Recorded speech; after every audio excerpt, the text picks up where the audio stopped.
For this next section, we're going to be evaluating limits based on equations. And the first thing I think you should always check when you're doing this is to see if you can plug that number directly in. And in this case, you can. The limit as x approaches -1. There is nothing illegal about plugging in a -1. If we were to plug in a -1,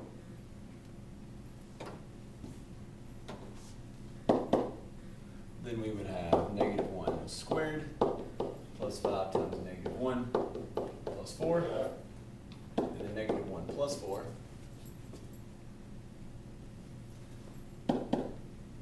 And we wind up with 0 on the top, 3 on the bottom. So the answer is 0. And it's perfectly okay to plug in a -1 into that equation. For the next one, it's illegal to plug in a -4 because we would wind up with a value of 0 on the denominator. So what we need to do is try one of our other methods. For example, we need to see what happens as we plug in values very, very close to -4. So let's pull out the calculator. We're going to press y equals, and we're going to type this function in. We use parentheses around the numerator and denominator. So x squared plus 5x plus 4 divided by x plus 4 in the denominator. Okay. Our table more than likely is not set to where it will ask us for values. I know mine is not. So we hit second and table set. We can set independent to ask.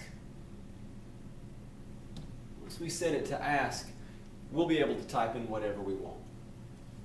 So now we will go to our table, second and table, and we can type in any x value that we want. Keep in mind that we're going to be approaching -4 from the left and from the right, and we want to make sure that they approach each other. So we want to approach -4 from the left, -4 from the right, and if they seem to be zeroing in on the same value, then that is our answer. If they are not focusing in on one value, then more than likely, well, then there is no limit.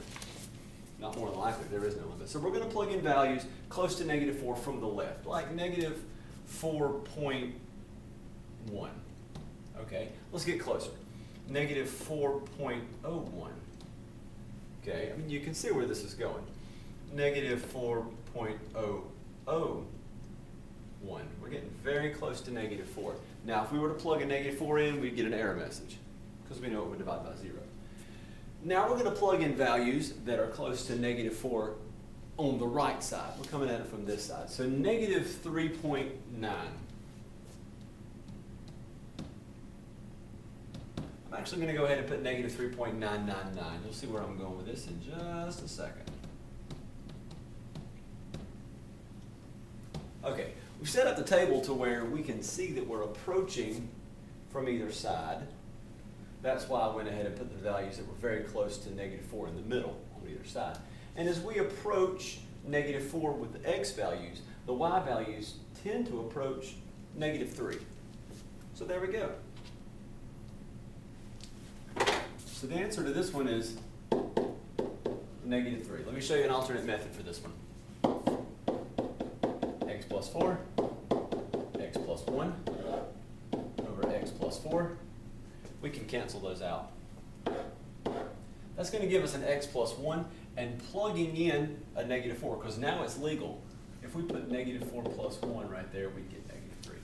So it works on that one. Okay, for the next one, we cannot plug a 4 straight into the denominator, so we're going to use the same method we just did. I'm going to get a little crazy here. Let's write it like this. I'm going to go that route just to reinforce that idea a little bit more. So the limit as x approaches 4 of this function right here. So y equals x minus 4 to the -1 power. Hit that button right there. By the way, that -1 power is this one right here. Okay. Go to the table. We're going to approach 4 from either side. Numbers that are a little less than 4, 3.9, 3.99, 3.999. That looks like some pretty big numbers. All right. 4.001, 4.01, 4.1. Okay, as we approach 4 from the left, the numbers are decreasing without bound. This is going towards negative infinity, trust me. As we approach 4 from the right, the numbers are getting towards positive infinity. You're going to have an asymptote that happens at 4. Because you have an asymptote that happens at 4, this one does not exist. If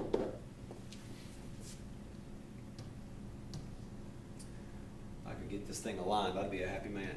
Okay, the next one.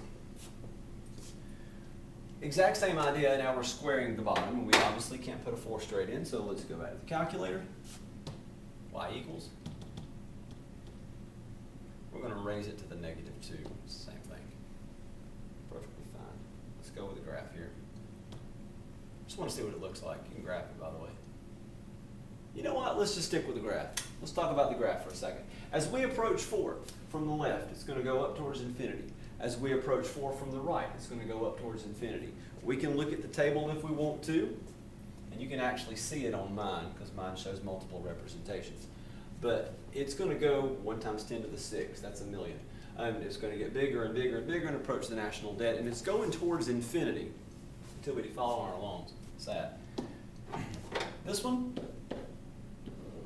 is infinity. There are some mathematicians that may argue the answer does not exist, because no one's ever counted to infinity. But just because you can't count there doesn't mean the number doesn't exist. Personal opinion. Okay, these next 3 are very, very similar. They're very related. We want to approach 4 from the left. We want to approach 4 from the right. We want to approach 4. Approaching 4 from the left means we need to deal with the side that is, well, on the left. So we're going to be dealing with this one right here. We're going to plug a 4 in right there. So we're going to have 4 squared minus 1. That gives us 15. Okay, we're going to approach 4 from the right. That would be this one. But Mr. Reader, this is not equal to 4. I don't care. I don't care that it's not equal to 4. That's not relevant. What we want to know is what happens as we approach it. We don't necessarily care about the value of the function at 4. The value of the function at 4 is 15. We just found that out because that's where it's equal. What we're going to do here is plug a 4 in. Absolute value of 4 minus 2. This time I checked, that was equal to 2. And now for the next one, really it's a culmination of both of these. So what happens as we approach from the left, what happens as we approach from the right, and wait, they don't meet. Because they don't meet, if I was to graph this, one side would kind of look like this, and the other side would look all crazy, and it would look something like this. Well, let me change that. It would look something like this. Basically, it's broken. Because it's broken, it does not exist.